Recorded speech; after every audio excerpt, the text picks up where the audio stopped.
Did the A's ruin baseball? I'll be breaking that down here on this episode of Coach's Corner. You are listening to the Bridging Impact Podcast, transforming leaders on and off the court with host Coachh Furtado. Without further ado, let's dive in. Hello everyone and welcome back to another episode of Coach's Corner, where I, Coachh Furtado, I share the wisdom and the leadership that I am learning. And also, what I'm going to start adding to Coach's Corner are episodes like these, where I talk about the things that are going on into the sports world and what we can learn from them. So before I answer, did the A's ruin baseball, I have to talk about where the A's have been and what this is really all about. And I feel like most of us know what this is all about. It's about money. And, you know, the A's organization have decided, obviously you can't make money at the Oakland Coliseum. It's not an updated, stadium. You're not going to be able to sell your luxury boxes. It's just not the greatest. It's probably top 2 worst stadiums, if not the worst stadium. I think there are still troughs that you pee in, right? That's how old and outdated this stadium is, and there's no question that they need another stadium. However, what I do question is Las Vegas really going to be a great place for a Major League Baseball team? In my opinion, it is not. All right. They say, they use the data and the analytics of, the Las Vegas Knights, they've been a success. That's the NHL hockey team, if you don't know, and then the Las Vegas Raiders. However, that's 2 very different scenarios. Number one, the Knights were the first ever Major League professional organization there. All right?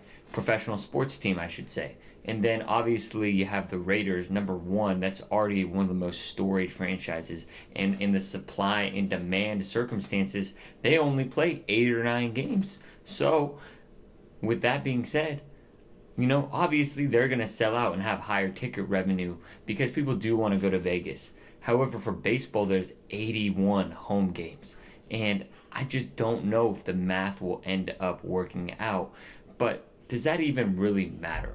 I think one of the things that so many people are frustrated about, like myself as an A's fan, is the unfortunate reality that fandom doesn't really matter that much to the MLB, right? Or to any professional sports organization unless the money aligns. And before I get to what I really think about, baseball being ruined by the Oakland A's, I think it's a little bit bigger than that. And before I talk about that, I want to talk about John Fisher's just lack of leadership. And I think that's one of the things that has ruined this experience so much, is that he has been hiding behind closed doors, has not had any open public press conferences. And I think that's one of the things that's just the most frustrating for us as A's fans and even just baseball fans, is like, why have you not gone into detail? Why are you using someone as your spokesperson? True leadership, you have to have accountability for your actions. And when you hide behind screens, you do closed off interviews, that just shows us your weakness, shows us you're scared. And that is not true leadership. And in this podcast, if you're a newer listener from today, you're curious about my thoughts about the A's as an A's fan, you know what? We talk a lot about leadership. And if you're going to lead another organization from somewhere where you've been for 55 years, where you've won 4 World Series with, to another city, another town, a place that loves you, right? And I know a ton of people don't come to the A's games anymore, right? But it's because that stadium is just so dilapidated and it's over, and I get that, right? And you know what? There's also some truth in that. Hey, you know what? Oakland has lost 3 professional sports organizations. When that happens to be 3 professional sports organizations that wants to get out of town, you have to look at yourself in the mirror and ask, what have I been doing wrong? So there has to be some accountability on their part as well. There's always 2 parts that are true, right? When it comes to making decisions and leadership, there has to be accountability on both sides. And What do I think? Do I think the A's have ruined baseball? I do think the A's have ruined baseball. And I think this desire to move from Oakland is kind of what is wrong with professional sports. And it's the hardest thing because as fans, we love the pureness of the game. We fall in love with sports when we're kids, right? Whether you play it or whether you just watch it, it's just fun, right? It's a game, and we have made these games very lucrative businesses. They're some of the highest net worth, most valued businesses in the United States of America, right? And so for these people and for John Fisher, who inherited his money, he didn't even make his own money, he's going to, he's going to become a billionaire to an even higher billionaire when he ends up selling the team. And they did put in some laws of where, Fisher is going to be heavily taxed if he just takes him there, and then, next thing he sells it. But at the end of the day, right, sports and baseball, it's about the fans. And, it is hard, right, because if these major league teams made no money, they wouldn't be able to pay the players what they're worth, and the product on the field may not be as good. So that's two sides can be true. However, I do think this leaves a big distaste for me as an A's fan, and I've only been an A's fan for about 5 or 6 years once I got to college, and I was a Yankees fan growing up as a kid, and please clown me in the comments for that. I'm from Northern California. I was a front runner, I admit it. But now as an A's fan, I didn't watch every game this year, but I listened to what is called the A's Clubhouse Show after almost every single game. I'm a very loyal fan, even though the product that we put on the field was absolutely atrocious.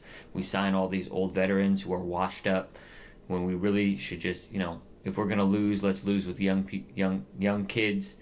That's a whole nother thing for another day. But I think what we can learn from this is, this has trickled down all the way into youth sports. And I know it's kind of interesting because I'm the owner of BTG Basketball. I'm a basketball coach, even though I love my A's. I played baseball growing up. It was one of my favorite sports. And I think, the business of sports can sometimes lose the purity, the love for it. And I think two things can be true. I also, we're talking about NIL, the rise of NIL. I don't really think it's the worst thing in the world because I think you should be making money off of your name if you're making money for certain other people. However, it's very disappointing to see, a very storied franchise like the Oakland A's, right, move to another town. And it gets me questioning whether I really want to be a fan of this franchise. And I know that there's some talks and conversations. Are the A's going to keep their name? I know Oakland wants to try and keep that branding there in Oakland and get an expansion team. We'll kind of see how that ends up going. But, we grow up learning and wanting and playing the game for fun, whether it's in our backyard and recreation leagues, it's little league, it's with our school teams, high school teams. We play it for fun. And I was thinking about this the other day when I was thinking about talking to my athletes for a gratitude exercise for Thanksgiving. And, I don't remember, I do remember some of the championship runs we have. But in general, I don't remember all my best individual performances. I'll remember the team and the game and the camaraderie. And that's what sports is all about. And so as fans, right, the camaraderie is the misery when our teams are horrible or we lose a big game. And then that just gets taken away from some of us as fans when they move these cities instead of just expanding. And so that's where I think, the Oakland A's have kind of put a bad taste in my mouth, with baseball recently. And I think Rob Manfred is an absolutely atrocious owner, or not owner, but, president of the league, and just been continuously running this, MLB into the ground. They don't market their stars. And, I think that's a reason it's losing viewership.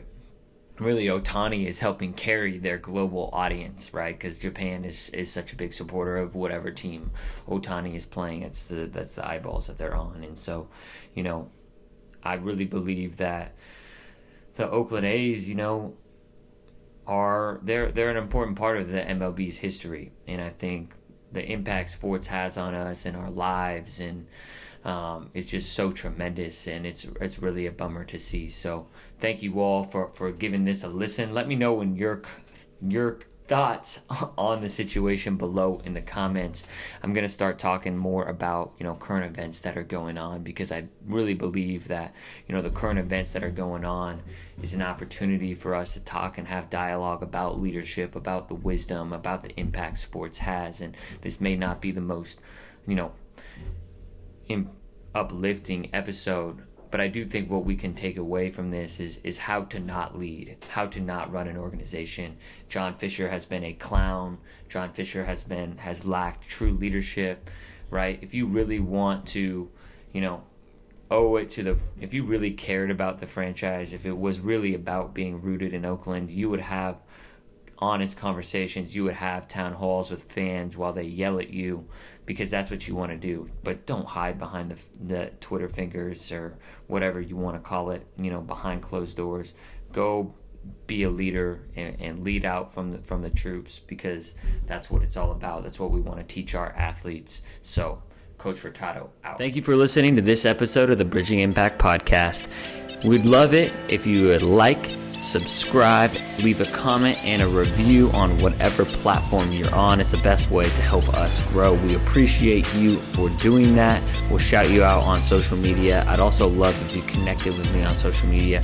Let me know your thoughts, and this is why I do it. I want to share knowledge and wisdom from experienced leaders to people like yourself and myself, so we can have this dialogue and move forward, make an impact on the world. So stay tuned, stay subscribed. Cheers.